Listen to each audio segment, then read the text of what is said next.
everyone, and welcome to the Business of Marketing. My name is Terry Brown. I'm with the CCCC Small Business Center. I have with me today Laura Lawfer and Annette Dunlap. Say hi, guys. Hey, hi, everybody. This webinar today is hosted by the NC Growing Together project at the Center for Environmental Farming Systems, and of course with us here at Central Carolina Community College. All right, so Laura, I'll let you go ahead and introduce yourself. Great, welcome everybody.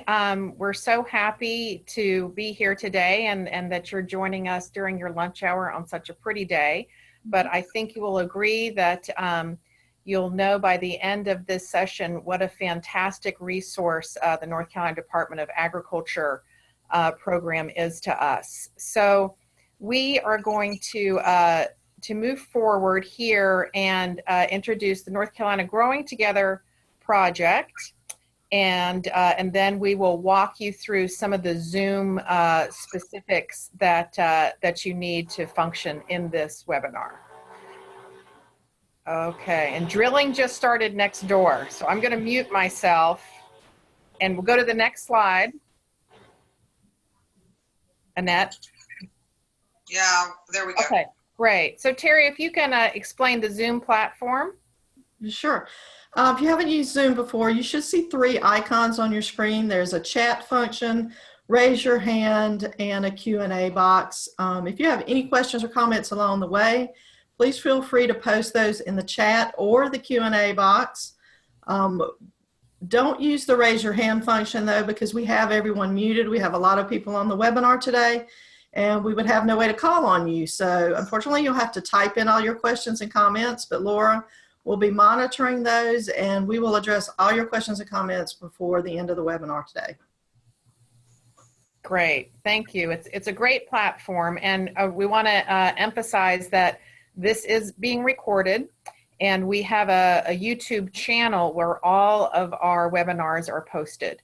So after this, in the next couple of days, you will get the PDF of this presentation as well as the YouTube link to revisit and perhaps share with some information with your clients. Okay, moving forward, the next slide. I just want to reiterate who the North Carolina Growing Together program is at the Center for Environmental Farming Systems.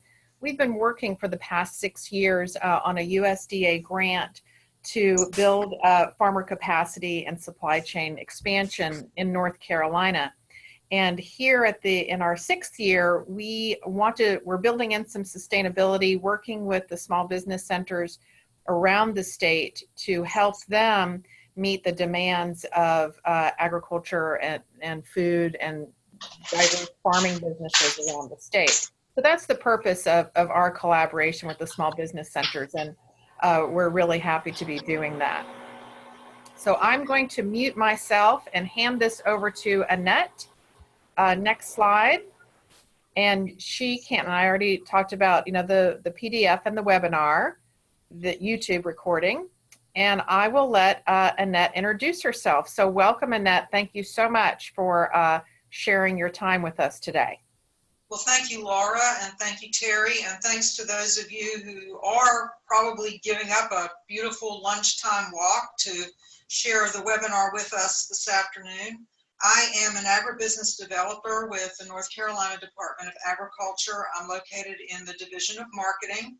I live in Cumberland County. My office is in Raleigh, and I have been working with food businesses since I joined the department in 2008.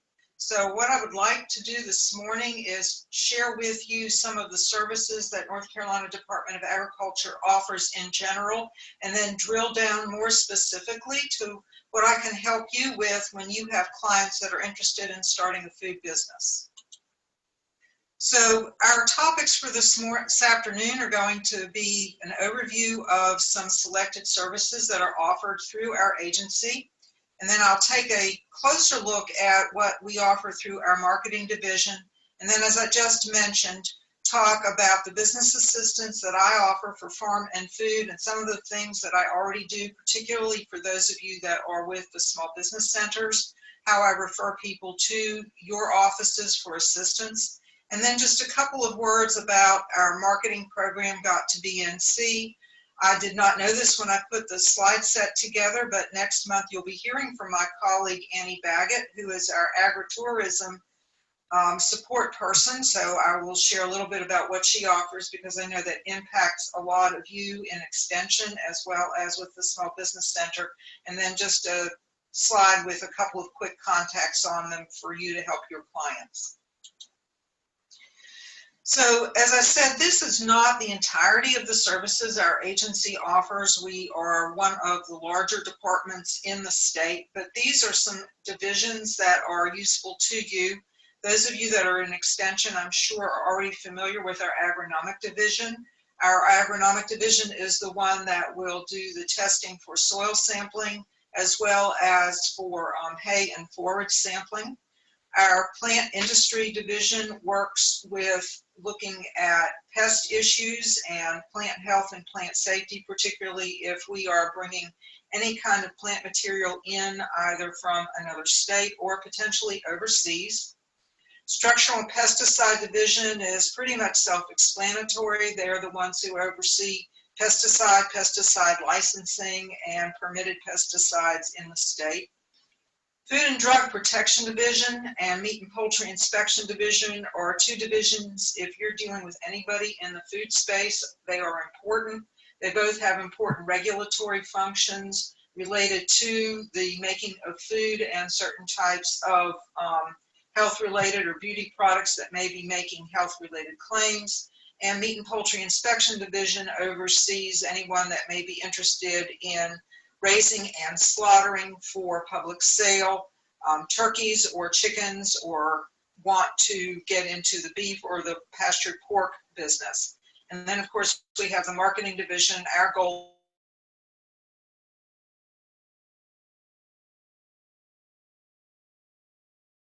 is to promote the state.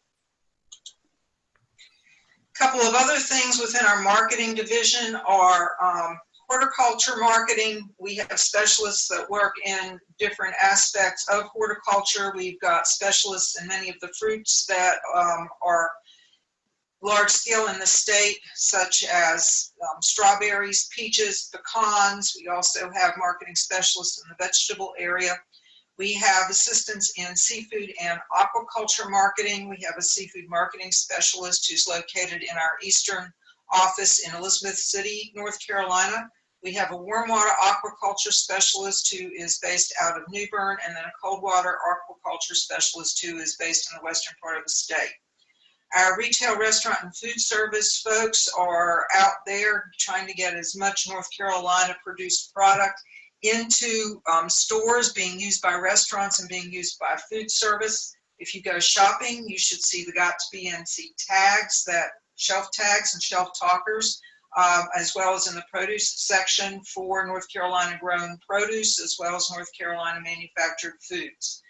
As the wine and beer and spirits industry has developed in the state, we have added a marketing arm to assist with that.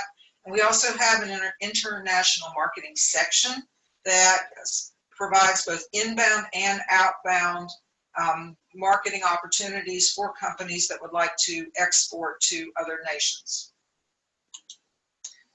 So what I want to look at so to finish up with some of the other specialists that we do have a marketing specialist for poultry, pork, beef, and egg.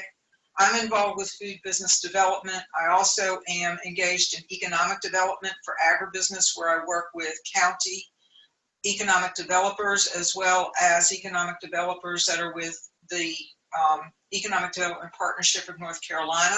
Right now, because the state is engaged in a food business initiative, a food manufacturing initiative, we do have a dedicated business recruiter for that sector. I've already talked about Annie Baggett with agritourism, but one of the other things you may not be aware of is that all of the reports on pricing that show what prices are both for pasture-raised beef and meat, beef, chicken, and pork, as well as what is sold at the auction, cattle auction sales and livestock auction sales, and pricing for produce. That's all coming through our market news section. Okay, so let me take the rest of this time to share with you what I offer in the way of business assistance for food businesses. As I mentioned earlier, I was asked by my supervisor when I started with the department in August of 2008 to develop a program for food business because we didn't have anything in the department at the time. Some of you may potentially know or remember the programming that Gary Bullen and Jeff Benson had been doing out of Ag and Resource Economics at NC State. They were periodically holding programs to assist people with getting food businesses started. And I kind of picked up what they were doing at that time and built on it from our department side by offering workshops and training programs that could connect people with the marketing services that we have in the department, as well as providing business assistance for companies that are already in production and looking for opportunities and ways to scale up. I am stealing a line that I heard from my agribusiness counterpart in Virginia. So the best way for me to describe what I do is I am a state-level Sherpa for food and agribusiness. So if you need some guidance on who can handle what, if it relates to food or agribusiness, I'm a good contact person to direct you to where you need to go. So this is kind of a little bit of a difficult flow chart to read, but I want to step you through what I do when I get a phone call from somebody who asks me for assistance with a food business. So the left-hand side is when I get a call from somebody who is an absolute cold startup. They have no prior business experience. A lot of times these are people that have a family recipe of some type, whether it's a barbecue sauce, a jam, a jelly, or a rub, and they are interested in potentially getting that product into market. I do some screening questions with them, and if I determine that they have no prior business experience of any kind, then my typical approach is to find out what county they are in. I'm on the computer with them. I look up who the small business center director is for their county, and I direct them to that individual. I encourage them to contact you to make an appointment. I explain that your services are free of charge, that you offer free seminars to help them understand how to put a business plan together and can do one-on-one consulting. I really encourage them to get that business skills training before they do anything else with regard to trying to put their product in the market, paying for a co-pack or anything that's going to cost them money for which they are not going to get any kind of return. I will generally review with them the regulatory requirements that will be tied to their specific food product. Shelf-stable food products can be manufactured in the home if there are no pets. If it is a food that is acidified or if it is a higher risk food, there are other food processing requirements, and I go over those with the individual. I leave the door open for them to come back to me for technical assistance if it's something specific, again, to the regulatory process, or if they want to learn more about our Got to Be NC program or ways to utilize the marketing services and marketing outreach that we offer. My focus is much more on existing businesses that are looking to scale up, and that is where I concentrate my efforts. One of the first things that I do when somebody calls me is I confirm that they are in regulatory compliance, and if they are not, I refer them to the appropriate agency and pretty much end the conversation at that point until I'm able to confirm that they are in regulatory compliance. We also have free membership in our Got to Be NC program, and there is an NC Specialty Foods Association. I encourage them, if they are not already members, to get engaged with those programs that are offered through our agency. Then I do offer to review a business plan and to provide consultation. I spend a lot of time looking at their financials. Financial requirements in a food business are radically different than they are for a lot of other site-based businesses, and that's a lot of what I spend my time talking to them about. I also have a mailing list so that people can get notification of different programs that I'm offering. I do a weekly newsletter that tracks what's going on in food businesses and in the food sector. And I also have programming that we offer through the department. So what I can offer you and what I offer the clients who contact me is because I have been operating in this space for 10 years now. I have a really good in-depth knowledge of what's going on across the state. I have visited most of the large-scale shared use kitchens in the state, talked with the directors, seen what their capacity is, and I am familiar with many of the co-packers. We've got some fairly well-known large-scale co-packers. There are some smaller ones that are not on my radar screen, but I do have some networking opportunities to be able to identify them. We offer through the department, and I offer through my listserv and my programming networking opportunities for existing businesses. And I do maintain a list of attorneys and tax people that are knowledgeable about the food sector so that I can do referrals. So one of the things that I really want to encourage you to think about and keep in mind is that food as an industry operates very differently from just about every other business. I have been a small business consultant in non-agricultural areas in a previous professional life. Many years back, I worked with several of your predecessors, those of you that are in the small business offices, where I did programming on how to start and succeed in your own business. And I can tell you from my exposure to people in a lot of different kinds of businesses that food operates very differently. The financial requirements are different. The market entry is much more difficult. The failure rate is extremely high. And because of many of the changes that we are seeing in the food sector and the way people are eating and the way people are doing their shopping, it is going to be increasingly difficult for small companies to be successful in the food arena. So I hope that you will partner with me when you get a client who is interested in the food space, because I think we're all in agreement that what we want is for people to invest in a business wisely. And it's very important that they are making good decisions when it comes to getting into the food sector.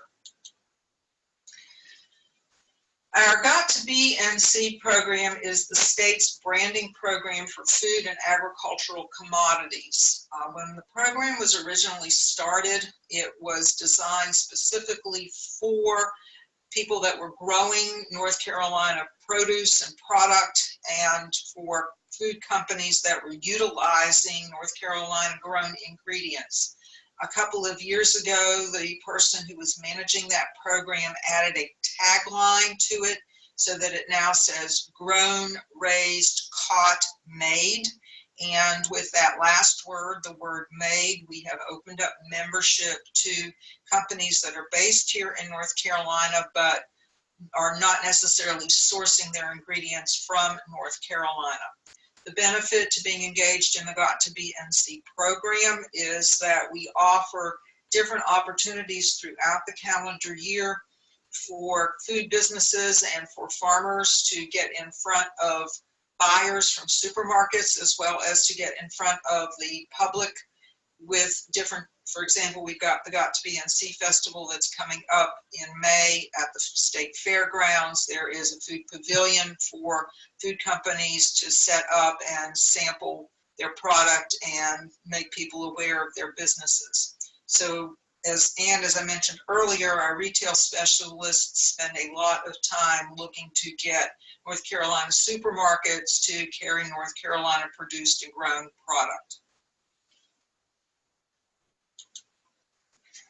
And this is a list of some of the things that are sponsored through the Got to Be NC program. We have the NC State Fair, where we've got not only the Got to Be NC tent, where we offer the opportunity for North Carolina companies to exhibit. The fair runs for 10 days. Companies commit to a 5-day presence in that tent. And there is also space that can be rented in the commercial pavilions for food companies that would like to have exposure at the fair for the entire length of the fair. Our Mountain State Fair is getting ready to celebrate its 25th anniversary. It has really grown. It takes place in September prior to the statewide fair that is in October. As I mentioned, we've got the Got to Be NC Festival, which is coming up in a few weeks at the fairgrounds in Raleigh. The Flavors of Carolina show is an opportunity for North Carolina-based companies to exhibit, and it's an invitation only show that brings in buyers from supermarkets and food services to look at North Carolina product and engage with the owners and see if there are new products that they would like to carry. Mention the grower buyer meetings. We also have connections to get our products onto the bases through the commissaries and the PX. And then we have the best dish competition, which encourages North Carolina restaurants to use North Carolina grown foods and to come up with recipes and dishes that showcase those products. I mentioned Annie Baggett. She is our dedicated specialist who assists farms that are offering agritourism with marketing and with networking support. And we also do support the Agritourism Networking Association, which is a separate association.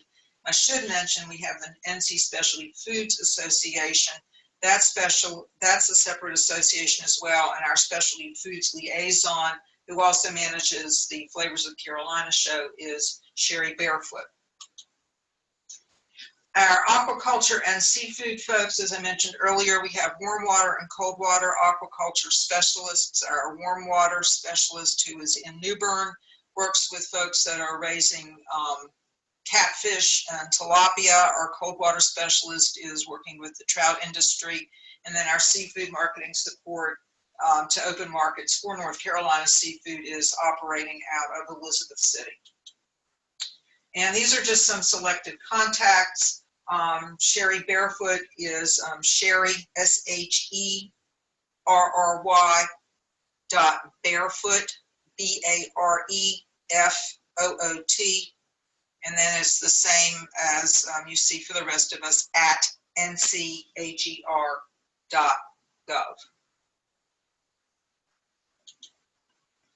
So, Laura, I'll open it back up to you for questions. Okay, can you hear me? I can, yes. Okay, great. Let me get to that question menu. I don't see any questions right now. I'll ask you a question. What do you see as any trends happening in North Carolina as far as food and products in production from value added to the field? What are some unique things that you can report to us? Well, that's a very good question. And I'm not seeing anything particularly unique at this time. One of the things that we are doing with the food processing initiative is to encourage entrepreneurs to look at functional foods. We do have some folks that are operating in the gluten-free space. We do have a business that has been very successful with elderberry syrup and supplemental products in that regard. But I am actually hosting a pitch event for companies that are operating in the functional food and the free from space. It is an application process, and if anyone has got a client or that they think would be a good applicant, because it will be by application, and we will evaluate applications and select 20, then please let me know, because we have a fairly short turnaround time on that opportunity. Annette, can you please define functional food for the group? Sure. So functional food is a food where the ingredients are designed to address maybe a health need or a lifestyle need. And a really good example is what we're seeing with protein bars, where people are choosing to snack, but they want to snack on a healthy food that's going to give them a nutritional benefit. Okay, great. Thank you. Oops, we do have a question. Is there assistance available for international importers that want to base their business in NC? I think, John, you're thinking of somebody who's importing something, but they're making a value-added product. So I do believe if they're making the product here, that made in NC designation is available to them. Is that correct for international importers, Annette? Okay, because I can't actually see the words of the question, I need for you to repeat it, Laura, so I can Sure. make sure I'm answering it correctly. Go ahead. Sure. Is there assistance available for international importers that want to base their business in NC? What does it take to get the Made in NC designation? Okay, so to get the got to be NC designation, it has to actually be manufactured here. If somebody wants to establish a business here, they can start with me and I can ask them some questions and see about what they're interested in doing, and then either direct them to Laura Lee, who is the recruiter for food business with EDPNC, or if they've identified some counties where they want to possibly set up shop, I can get them connected with economic developers in those counties. So a lot of it would just depend on what the business model is going to look like and how they want to move forward. Great. So there were two food processing terms that you used that might be helpful to define, and one is a bottling operation and the other are the commercial kitchens. If you could define those for folks, I think that would be helpful. Okay. So a bottling operation is typically where you have equipment that will allow you to do fill and capping of bottles. Before you do that or get anybody engaged in that, it's important that the recipe be tested. That testing is typically done at NC State University in their food entrepreneurship area in the food science department. They will test the pH. They will also do a review of the production process. And we have what is called a process authority. Process authority is a person who is designated as the individual who signs off on the way in which a food is actually produced. So what they do is they look at the ingredients, they look at the steps that are being taken in order to produce the food. If something has to have what is called a kill step, in other words, it has to be heated to a particular temperature in order to make sure that the pathogens have been reduced to an extremely low level, so there is no danger of someone getting sick from that food. So all of that has got to be approved through the folks at NC State University before production for sale to the public can begin. And generally, most bottling operations do need to be done under some type of inspection. And I am not aware of any co-packers. There may be a co-packer or a shared use kitchen that's got some bottling equipment, but well, the co-packers will do the fill. But if you're talking about a beverage, that's a whole different animal. So we won't go there right now. Okay, the other one was shared use kitchens, right, Laura? Yes, yeah, and commercial kitchens. Okay, so commercial kitchen or a shared use kitchen is a kitchen that has been approved to have production in that space. That means that all of the equipment meets the standards for producing a food product that can then be sold to the public. Even if, and this is an important thing to know, even if a kitchen has already been approved as a quote unquote commercial kitchen, two things you have to keep in mind is who offered that approval, and that's not the same thing as approving the person who's going to produce in that commercial kitchen. So a lot of churches, for example, if they serve meals or that they may sell or have money received for the sale of those meals, that kitchen may be approved as a commercial kitchen, but because it's being used in a food service capacity, it's approved by the County Department of Environmental Health. If you get someone who gets permission from that church to produce, let's just say they're going to bake bread for commercial production in that kitchen, but they're going to sell that, but they're not selling that bread to food service. They're going to try to retail that bread out. Then that approval's got to come from North Carolina Food and Drug Protection Division, and they need to contact them. And sometimes there's got to be an agreement, and this is on a county by county basis. There has to be an agreement between the Department of Environmental Health in that county and the State Food and Drug Protection Division that the county is going to permit that person to produce in that commercial kitchen for a product that's actually going to be sold retail to the public. So the regulatory environment, unfortunately, gets a little murky sometimes. You just have to make a lot of phone calls. Yeah, I want to remind folks that last month we did have a food safety presentation with the new folks here at NC State, and there really are so many details. So I encourage you to reach out to NC State in your Cooperative Extension office for details about food processing, because it really does get deep into the weeds about, is it FDA, is it USDA, is it Extension? So, okay, so moving on. I have another question about, let's see, let me go back to that one. Is the list of shared use kitchens and co-packers on the website kept up to date with new additions? If people will send me the information, I get it up as soon as I get it. So the answer to that is yes. But it's only as good as what people send me. Fantastic. Let's see, there's another question open. Is there a list for small operation meat processors? Yes, there is on the Meat and Poultry Inspection Division website, and whoever asked that question, please send me an email and I will forward you that link.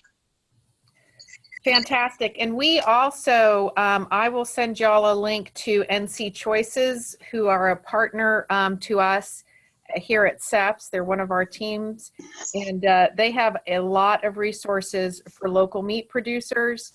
And we also have a interactive supply chain map that I'll also send y'all a link to, that has all the co-packers and kitchens and meat processors in the state. So that would be a great resource for y'all as well. Okay, are there any other questions? Terry, can you think of any other questions? Laura, we did have one other question. Anonymous is asking if there is a list of small operation meat processors. I think you just answered that. Right. And Annette, can you tell us where, you mentioned that you send out a email newsletter letting us know where everything is going on. Can you tell us how to get on that list? Yeah, send me an email and I'll add you to it. Okay. All right. And Laura, you do have one other question. My colleague Sheila Neal has given me the link to NC processors that slaughter and process for independent farmers. And so when we send out the PDF of this presentation, I will add Annette's links that she's recommending, as well as these other links that are coming up as resources for you all.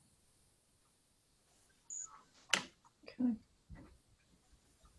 Is that all you see, Terry? Laura, I don't see any additional questions. All right. Well, y'all, so we'll go on to the next slide there, Annette.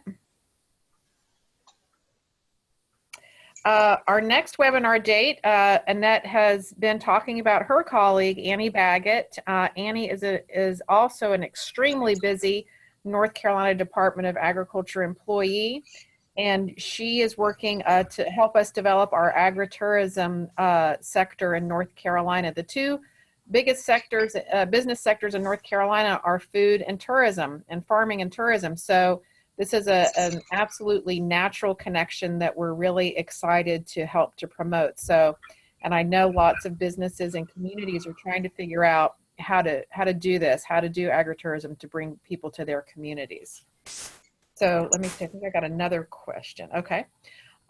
So please, we'll be sending out the link for that momentarily, and we hope that you will register. We might take a summer hiatus. We know it's hard for folks to sit down in June and July, but we have the idea to have the business of organic in June. So we'll poll folks and see if there's some interest, and we'll run that. but I want to remind y'all that you will get the PDF and the YouTube will be posted for you to see in the future. So with that, we will end our webinar for today, and hopefully folks still got a little bit of time on their lunch to go get their face in the sun. And we really, really appreciate your time. Annette and Terry, thank you so much for your wonderful facilitation from the Small Business Center in Lee County. Thank you, Laura. Thank you, Annette, for joining us today. Terry, thank you so much, and thank you, Laura, for the opportunity. I appreciate it.